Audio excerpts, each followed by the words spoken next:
की वंदे वंदे। और अब एक बार पुनः जोरदार उद्घोष लगाएंगे भारत माता के लिए। भारत माता की, भारत माता की, भारत माता की। आवाज में वैसे इतना दम नहीं है, क्योंकि ये हिंदू सम्मेलन अगर हो रहे हैं कि हिंदू जागो, हिंदू जगेगा तो विश्व जगेगा। थोड़ा आवाज को और बुलंद कीजिए। मैं आपके बीच में हिंदू जगाने नहीं आई हूँ, हिंदू सिर्फ विश्राम कर रहा है ना? ऐसा ही है ना? सब सहमत होंगे मेरी बात से। मंच का संचालन कर रहे मेरे बड़े भाई नवीन जी, और यहाँ निस्वार्थ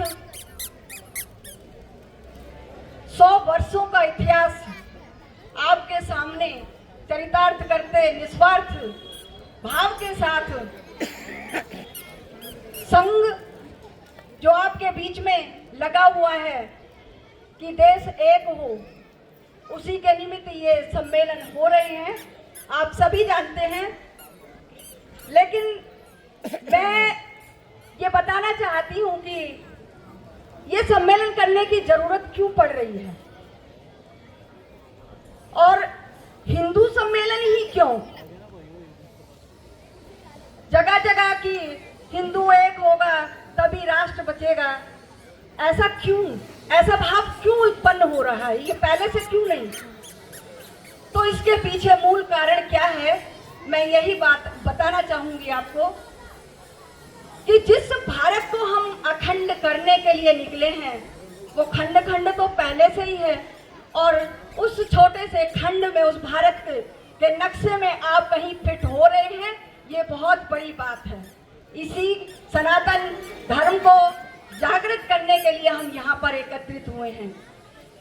और यहाँ जिस युवा के ऊपर देश का भार है, कहते हैं कि देश का भार 125 करोड़ हमारे पास समृद्ध शक्ति है युवा की, लेकिन मेरा देश तो कहीं ना कहीं नशे की चपेट में है। युवा तो फिर देश कहाँ प्रगति करेगा?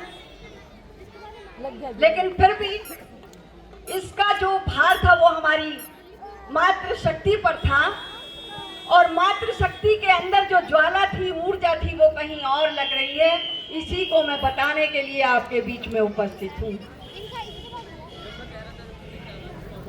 भारत माँ आज आपसे अपनी पीड़ बताने के लिए जगह जगह 1,30,000 पूरे विश्व भर में ये सम्मेलन किए जा रहे हैं कि मेरा परिचय इतना केवल मैं भारत की तस्वीर हूँ, और मातृभूमि पर मिटने वालों मैं उन वीरों की पीर हूँ, मैं उन वीरों की पीर हूँ।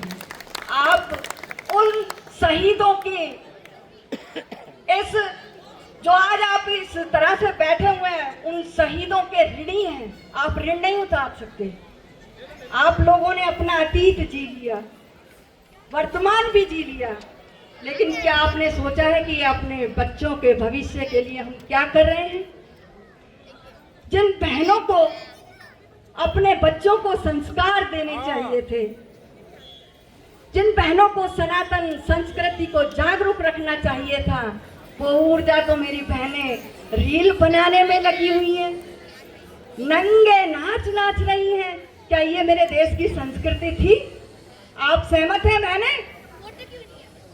यही हो रहा है। जिन बुजुर्गों को हमें बचाना था, उनको हम वृद्धाश्रम दे आए, उनके हाथों में हमने लाठी थमा दी। हम बहनों की जिम्मेदारी परिवार भी थे और युद्ध के मैदान भी थे। आज हम अपनी ऊर्जा भूलकर कहाँ लगे हैं? हमने पाश्चात्य संस्कृति के जो वस्त्र पहन लिए हैं कि अर्धनग्न शरीर को लेकर हम न जाने किस तरफ दौड़े जा रहे हैं, पैसे के पीछे भागम भाग भागम भाग भागम भाग। संस्कृति खो गई, संस्कार भी खो गए। जिन बच्चों को हमें संस्कार देने चाहिए, उन बच्चों के हाथ में हम अपनी आज़ादी के लिए मोबाइल थमा देते हैं। सहमत है मेरी बात से? सहमत है? तो ये सब चीजें बहनों को सही जगह ऊर्जा लगाने की जरूरत है। आज बहनों, आपका देश आपकी तरफ देख रहा है। जिस संस्कृति को जिंदा रखने की जिम्मेदारी परिवारों को बचाने की जिम्मेदारी हम बहनों की थी, वो परिवार बिखर रहे हैं। एकल परिवार की तरफ हम दौड़ रहे हैं, क्यों? मैं आपको बताना चाहूंगी 2 लाइनों के माध्यम से कि हम रील तो बहुत बना रहे हैं, नाच रहे हैं खूब। उत्सव तो ये भी है, हिंदू सम्मेलन, क्या हम इसको उत्सव नहीं मना रहे हैं? पूरे देश में मनाया जा रहा है ये उत्सव किसी ना किसी तरह से, और सिर्फ जागरूक करने के लिए। देश बचाना है, राष्ट्र बचाना है, संस्कार बचाने हैं। फिर भी आधुनिक हुए हो तो मैं बता दूं आपको, फैशन हुआ है हावी तो लज्जा हाथ में रखो। फैशन हुआ है हावी तो लज्जा हाथ में रखो। सदा मजबूत अपने आप को हर हालात में रखो। और बनी हो आधुनिक तो फिर तुम्हारी जिम्मेदारी है। रुपट्टे छोड़ रखे हैं, तमंचा हाथ में रखो, तमंचा हाथ में रखो। ऐसा मैं इसलिए बोल रही हूँ कि तमंचा आपको क्यों रखना है?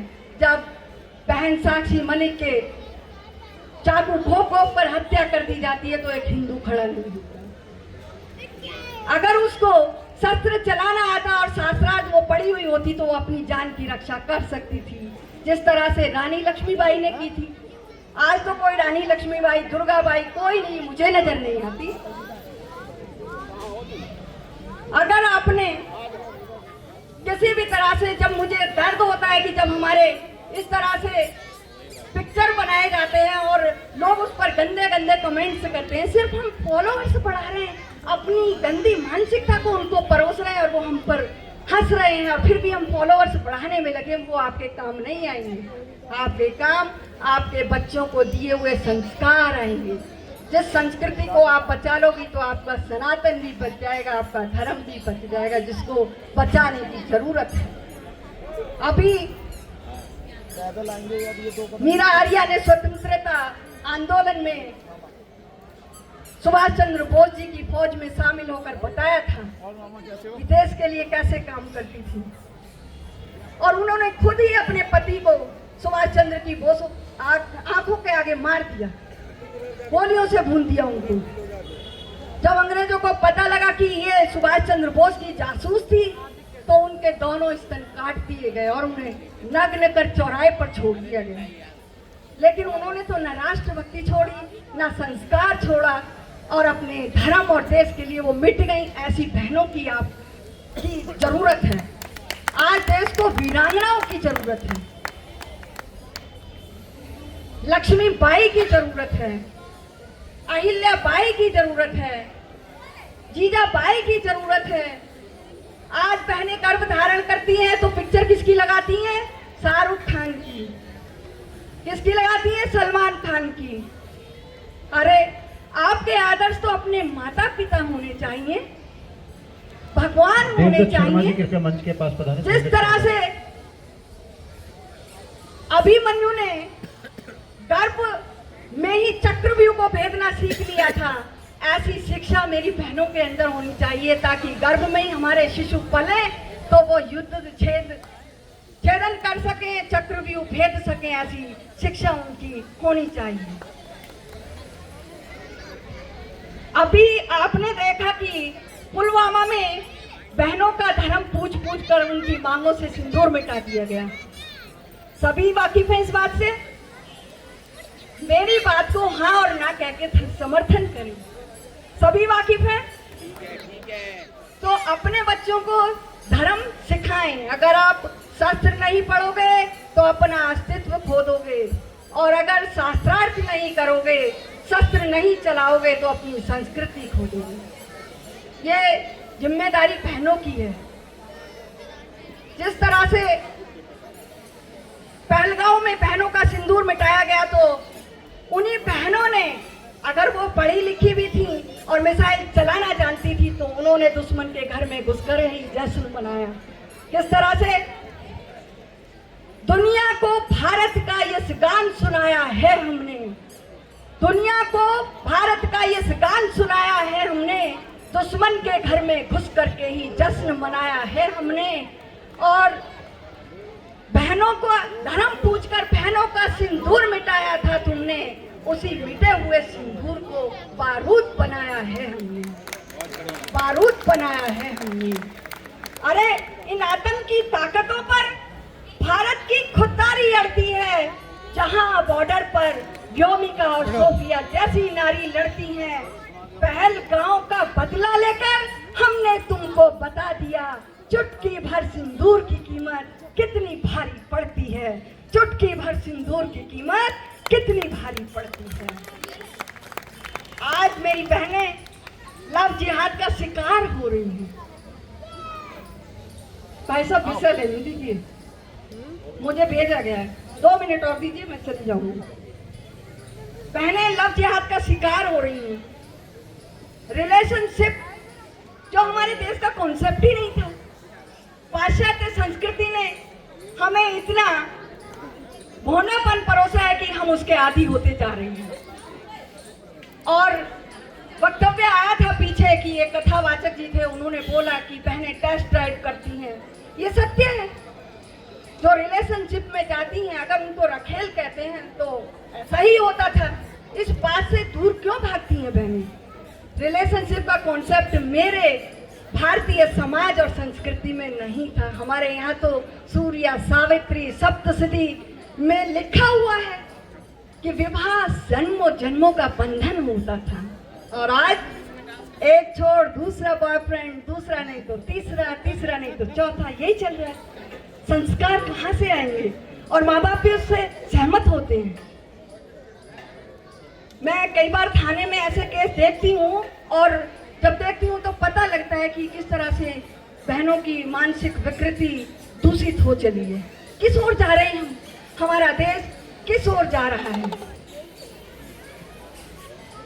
दूसरा, मैं सिर्फ इतना ही कहना चाहूंगी कि कहीं भी जाकर तुम करो मत महामारी, कहीं भी जाकर तुम मत करो महामारी। युद्ध तो तय है, करो युद्ध की तैयारी, करो युद्ध की तैयारी। और ये युद्ध आपको लड़ना पड़ेगा संस्कारों के लिए, संस्कृति के लिए और अपने सनातन धर्म को बचाने के लिए। मैं इसी के साथ अपनी वाणी को विराम देती हूँ। जय हिंद, जय भारत, भारत माता की, और जो भारत माता की, जय हिंद, जय भारत।